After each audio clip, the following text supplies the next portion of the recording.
Nikephoros II Phokas was one of the most formidable Byzantine emperors of the 10th century. Born around 912 into a wealthy and influential Cappadocian family, he was destined for a military career. The Phokas clan was renowned for producing brilliant generals, and Nikephoros quickly lived up to this legacy. From a young age, he was trained in the arts of war, strategy, and the harsh discipline of the frontier life. By the mid-10th century, the Byzantine Empire faced constant threats, particularly from Arab forces in the east. Nikephoros rose to prominence as a commander under Emperor Constantine VII. He proved himself fearless, often leading from the front, and his soldiers admired his discipline, his personal austerity, and his absolute devotion to victory. His greatest triumph came in 961, when he launched the reconquest of Crete. The island had been under Arab control for more than 130 years, serving as a base for raids across the Aegean.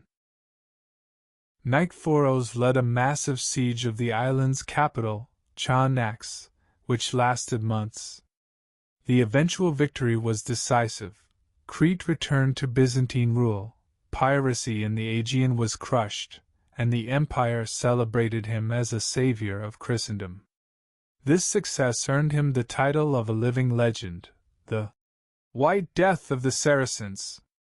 In 963, following the death of Emperor Romanos II, Nikephoros marched into Constantinople with the army and was crowned emperor. He cemented his claim to power by marrying Romanos's widow, the beautiful and ambitious Theophano. As emperor, Nikephoros pursued relentless campaigns in the east.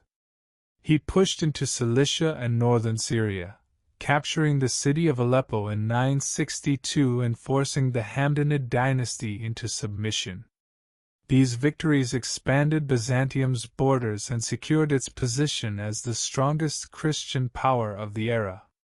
Yet, for all his brilliance in war, Nikephoros struggled as a ruler at home. He lived almost like a monk, sleeping on the floor, fasting, and wearing coarse garments instead of silks. He cut back on palace luxuries, reduced spending, and demanded high taxes to fund his armies.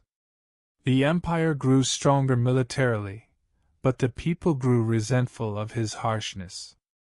To the clergy, he was a pious man; to the nobility, he was a joyless tyrant. His personal life only deepened these tensions. His marriage to Theophano quickly soured. She found him cold, distant, and entirely consumed by his military and religious devotion. Soon she turned to another man, John Tzimiskes, Nikephoros' own nephew and most trusted general. Together, Theophano and Tzimiskes began to plot. On the night of December 10, 969, the conspirators made their move. With Theophano's help, assassins slipped past the guards of the imperial palace. They entered Nikephoros' bedchamber, where the mighty emperor lay asleep on the floor, wrapped in a rough cloak. Though he fought back fiercely, he was overwhelmed and struck down. The White Death of the Saracens met his end not in battle, but through betrayal in his own palace. Nikephoros' death shocked Byzantium. Many mourned the loss of a warrior emperor who had defended the empire with unmatched skill. Others felt relief, believing his harsh rule had finally ended. John Tzimiskes took the throne, with Theophano by his side, though her ambition would soon lead to her own downfall. Today, Nikephoros II Phokas remains a figure of paradox. A brilliant general but a difficult ruler. A monk in spirit yet an emperor in power. A man celebrated as a saint in some traditions, and condemned as a tyrant in others. His story reflects the fragile balance between glory and tragedy, and reminds us that even the mightiest conquerors can be undone, not by their enemies, but by those closest to them.